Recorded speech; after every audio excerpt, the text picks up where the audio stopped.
have bought from Insta360 and DJI. Now they are at each other's throats, so whose side should I be on? Amidst all the anticipation, on the 10th of June 2026, Insta360 finally unveiled the Luna Ultra, priced at 3,999 yuan, sold out in 5 minutes. That day, DJI sued Insta360 in the US over design and invention patents. In its suit, DJI asked the court to permanently bar infringing apps like sales and demanded Insta360 repay infringing profits, pay damages, and cover related court and lawyers' fees. Insta360 reacted fast. Insta360 countersued DJI on the 12th of June. On the 15th of June, DJI's Pocket 4 Pro launched at 3,799, 200 cheaper than Insta360's. What a classic business feud! DJI and Insta360 feel like old nemesis finally clashing, yet what is fascinating is how broad-minded their bosses are. On the 10th of April, DJI's founder Frank Wang, who had been on friendly terms, stated in an interview that Insta360's founder JK Liu is young and full of it, which reminded him of the figure Red Boy. JK Liu even shared it on his feed. Talk about titans appreciating each other, so classy. This time we will not compare products instead. Let us tell a tale and trace both firms' growth journeys. So let us go in chronological order. DJI is a veteran, founded back in 2006 in Shenzhen, but early on they did not release any products. Yup, early on they zeroed in on drones, developing and selling flight control technology, building up their tech base. Then, in 2012, it launched its first consumer-grade drone, the DJI Phantom 1. This was a landmark product, the world's first out-of-the-box aerial filming craft, whose debut let regular consumers partake in aerial photography. By 2015, DJI had captured 70% of the drone market share. Even back in the day, in many foreign television shows like on The Big Bang Theory, that drone Howard and Sheldon were fiddling with was a DJI Phantom 2. Initiating rotation sequence.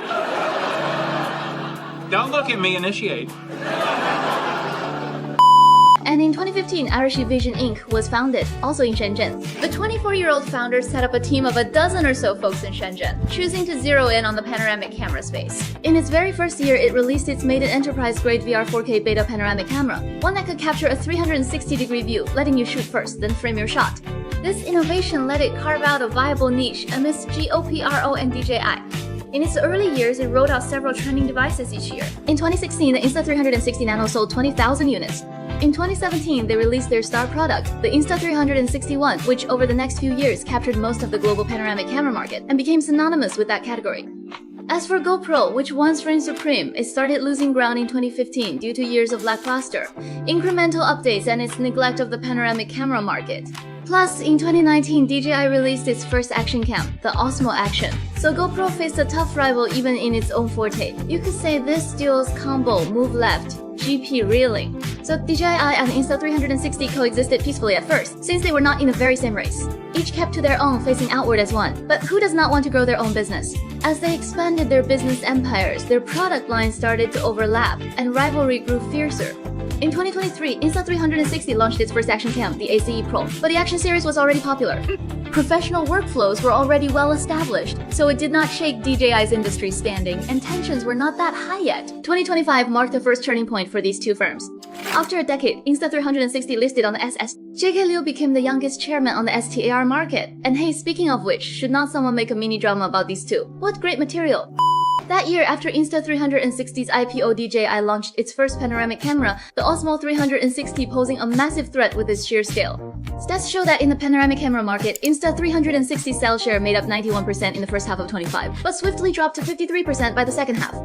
In September 2025, DJI's Osmo Nano hit Insta360 in the small wearable action cam market, from 95% market share a year ago down to just 39%. From Insta360's view, what is that but blatant theft from their pockets? So that same year, Insta360 struck back, launching its panoramic drone, the Yingling. Insta360 entered DJI's drone territory, where DJI reigned supreme. It was an all-out battle for market share, and 2026 brought another major turning point. Once the new rules under the revised Public Security Administration punishments law took effect, the drone market took a heavy hit. Listings for drones on secondhand platforms surged by 200%, and prices were slashed. The drone market's tough to innovate in now. This spurred all firms to vie for a slice of that $10 billion handheld gimbal camera pie. Beyond DJI and Insta360, phone makers OPPO and vivo have also voiced plans to roll out new form factor imaging products.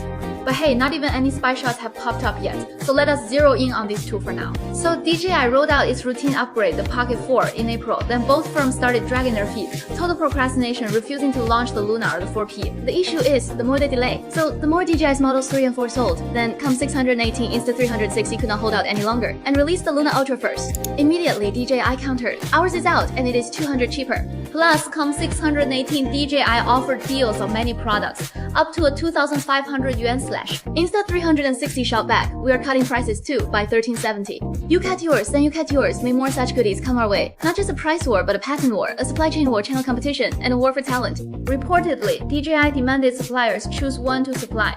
As for the patent war that kicked off back in March, DJI claims 6 Insta360 patents came from former DJI staff. Insta360 counters they were developed after joining. Plus, DJI's products infringe on 28 of Insta360's patents. But Insta360 said, we are the bigger folks here, we will not sue. That March lawsuit is still underway now. In June, as we said at the start, they clashed again. Right now, all these lawsuits are still pending, no outcomes yet. Many content creators have now posted the filming results for these two products, but it seems none have done a comparison yet. Do you all want to see the filming results from these two gadgets? If so, please let me know in the bullet comments or down in the comment section. So if you all want to see it, I might put out an update soon. Alright, so that wraps up this simple business war chat. To find out what happens next, tune in next time. Bye bye.